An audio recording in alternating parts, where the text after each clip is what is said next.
Iron Man is a lot of people's favorite Marvel hero, and it's really not hard to see why, in my opinion. I mean, he's got cool gadgets, he's got a fun but tragic personality, and most importantly, he was the one that started it all for the MCU. I mean, it was Robert Downey Jr.'s first Iron Man movie that would end up kicking off the biggest movie franchise since Star Wars, which we're still riding high on to this day. But this almost never happened, actually, because a lot of Iron Man projects were in development long before Jon Favreau and Robert Downey Jr. came around in 2008. And one of the earliest attempts of this was actually made in the 1990s by Universal Studios, who Marvel actually sold the rights of Iron Man to when, well, their comic books became less profitable and they nearly went bankrupt, believe it or not. And now the plan for this movie was for it to be directed by Stuart Gordon. Of course, as we all know, Iron Man would not debut in the 90s and certainly didn't debut under Universal's umbrella, but what if it did? What if we didn't have to wait until 2008 to see Tony Stark on the big screen? Simply put, what if Stuart Gordon's Iron Man movie was made?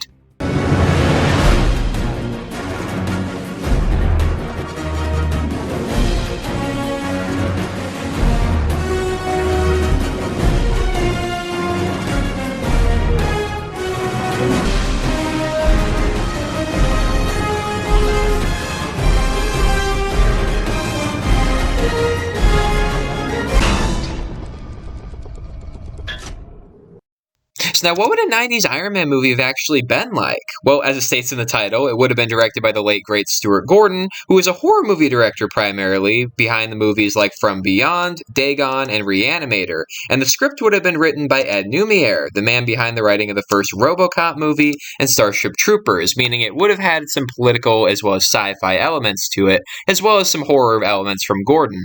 It also seemingly would have been a much darker and grittier version of the Iron Man character than the one we got in the MCU. Now, unfortunately, the lead role was never decided on, but we do know a few of the names that were being considered, including Jeffrey Combs, Johnny Depp, Nicolas Cage, and Tom Cruise. And so now the plot of this movie was actually not going to be an Iron Man origin story, but more of an Iron Man comeback story. You see, it would feature a world-threatening catastrophe bringing Tony Stark out of retirement as Iron Man.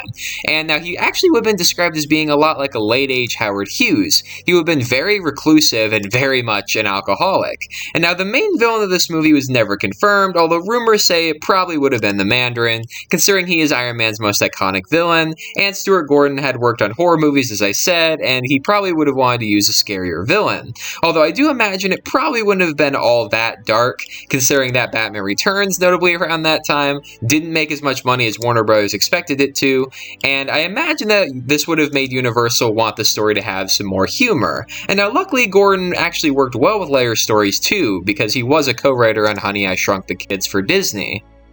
So now it should also be noted that, for one thing, Stuart Gordon had never directed a movie with as big of a budget as this movie, and the CGI of the time wasn't that great yet, but I do imagine that since studios wanted to make movies to rival the success of Batman, that Universal might have actually gone all in to try and make this movie as good as it possibly could, at least as a spectacle. But I could also imagine them not doing that because Iron Man, no offense, really wasn't that popular outside of comic book circles at that point, and he might have been a little bit harder to market without a really bankable face in the lead. And so now, if this movie had been made and it was good, then I imagine that the MCU probably would never have happened, or at least not in nearly the same way. Because if Iron Man had been good, then it actually could have helped the superhero movie industry as a whole, since maybe studios wouldn't have been deterred about the genre after Batman and Robin's failure. Maybe Iron Man would actually convince studios that Batman and Robin was just an anomaly, and that superheroes still had plenty of money written all over them.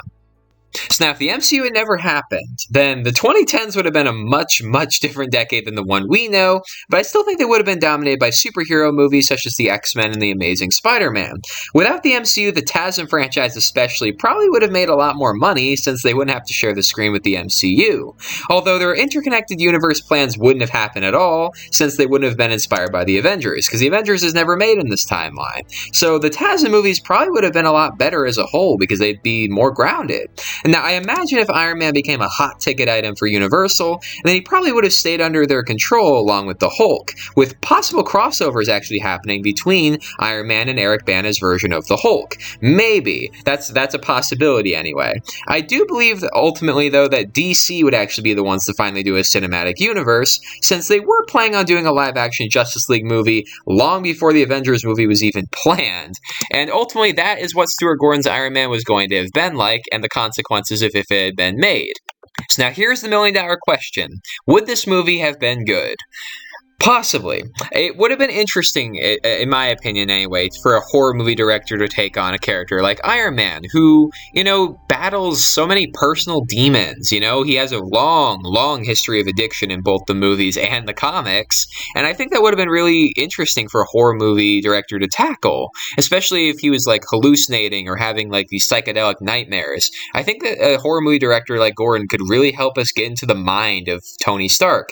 And I'm not saying that we didn't get that with the MCU, but I'm saying it would have been even freakier. We would have felt even more scared for Tony's life, I think, in Stuart Gordon's movie, especially because he'd be a retired Iron Man who's given up for unknown reasons, of course. And it would have been interesting to see a Tony Stark that's out of it and has to work his way back up to where he was in his prime. Would that have been a good first movie? I'm not sure. Personally, I think it would have been smart to do an origin and then have this be the sequel, which is what Jon Favreau was trying to do, basically. Iron Man 2 is supposed to be a movie about him battling his addictions, but then studio meddling got in the way and it became about a bunch of other things. But overall, I do think that if they had chosen to start with this, it would not have been bad by any means. I just think that starting with an origin would have been better.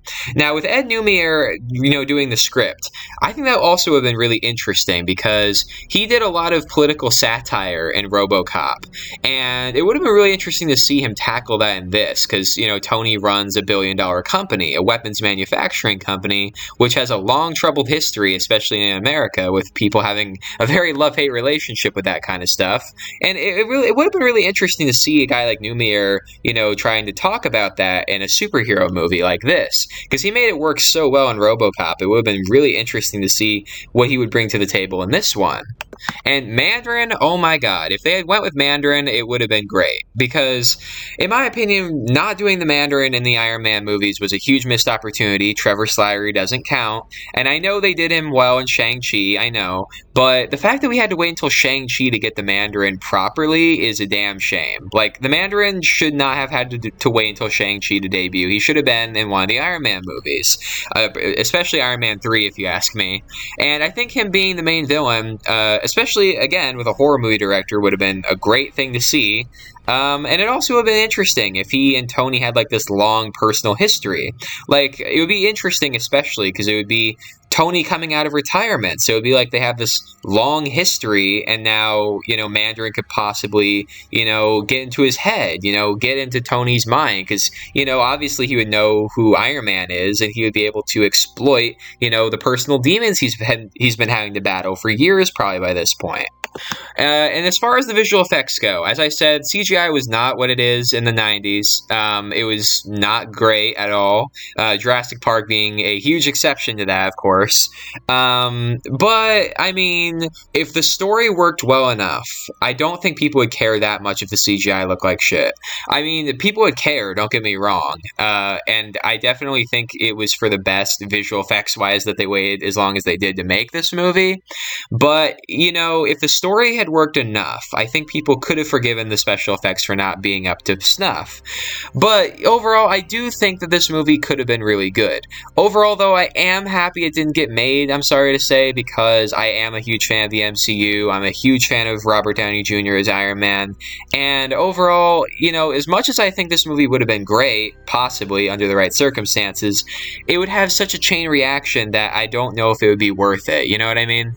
But let me know in the comments down below what you guys think. Do you think this movie would have been good, and would you have rather seen this movie be made than the Robert Downey Jr. one? Would you have minded this movie getting made if it meant the MCU didn't happen? Let me know in the comments down below. I'm very interested in hearing what you guys have to say. Also, give me more what-if recommendations, and give this video a thumbs up, as well as share with all of your friends on all your various social media platforms, and I'll see everyone in the next video.